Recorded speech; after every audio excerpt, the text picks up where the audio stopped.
ഏതെങ്കിലും നിലക്കൊരു സൂറത്ത് ഏതെങ്കിലും ഓതിക്കഴിഞ്ഞാൽ ഇനി നമ്മൾ ചെയ്യാനുള്ളത് എന്താണ്? തക്ബീർ ചൊല്ലി വീണ്ടും റുക്കൂയിലേക്ക് പോകണം. ഇവിടെ തക്ബീർ ചൊല്ലുക എന്ന് പറയുമ്പോൾ ഇവിടെ കൈ ഉയർത്തേണ്ടുന്ന സ്ഥലമാണ്. നമ്മൾ നേരത്തെ പറഞ്ഞിട്ടുണ്ട്, നിസ്കാരത്തിൽ നബി സല്ലല്ലാഹു അലൈഹി വസല്ലം ചുമലിന്റെ നേരെ കൈ ഉയർത്തിയ 4 സന്ദർഭങ്ങൾ ഉണ്ടായിട്ടുണ്ട്.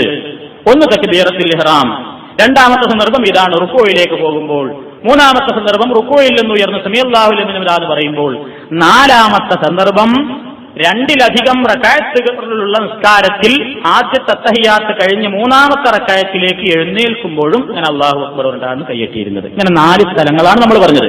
അതിൽപ്പെട്ട ഒരു സ്ഥലമാണ് റുക്കൂയിലേക്ക് പോകുമ്പോൾ കൈകൾ ഉയർത്തിക്കൊണ്ട് അല്ലാഹു അക്ബർ എന്ന് പറയാം. പല ആൾക്കാരും അത് ചെയ്യാറില്ല.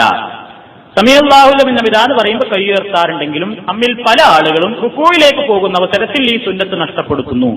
ഒന്നുകിൽ അറിയാത്തത് കൊണ്ട്, അല്ലെങ്കിൽ മുമ്പേ ശീലിച്ചത് ആണ് അപ്പോൾ ഓർമ്മ വരിക. അപ്പൊ ഇത് ഒന്ന് ഓർമ്മ വെച്ചിട്ട് ഇങ്ങനെ ഒരു സുന്നത്തുണ്ട്, അത് ഏതായാലും നഷ്ടപ്പെടണ്ട എന്ന നിലക്ക് തന്നെ നമ്മളിങ്ങനെ കൈ ഉയർത്താൻ അവിടെ ശ്രദ്ധിക്കണം എന്ന് ഓർമ്മപ്പെടുത്തുന്നു.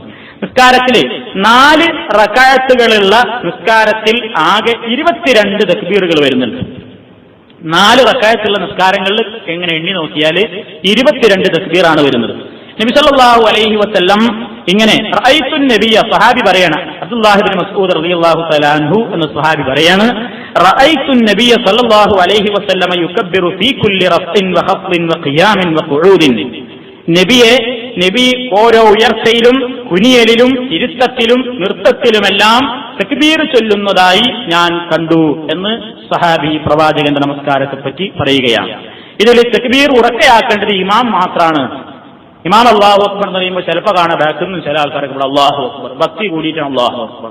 ചിലപ്പോൾ മറ്റുള്ളവരുടെ അടുത്തുണ്ടോ നമസ്കാരവും വിശ്വാസവും. അതുകൊണ്ട് നമ്മൾ ശാന്തമായിട്ട് നിൽക്കാൻ വേണ്ടത് ഇമാമിനെ അവിടെ ഉറക്കെ പറയാനുള്ള അനുമതിയുള്ളൂ. സ്വഹാബികൾ പറയാണ്, ഹാക്കദാ റഅയ്തു റസൂലുള്ളാഹി സ്വല്ലല്ലാഹു അലൈഹി വസല്ലം, ഒരു സ്വഹാബി പറയാണ്, നബി അങ്ങനെ ചെയ്യുന്നതായിട്ടാണ് ഞങ്ങൾ കണ്ടത്.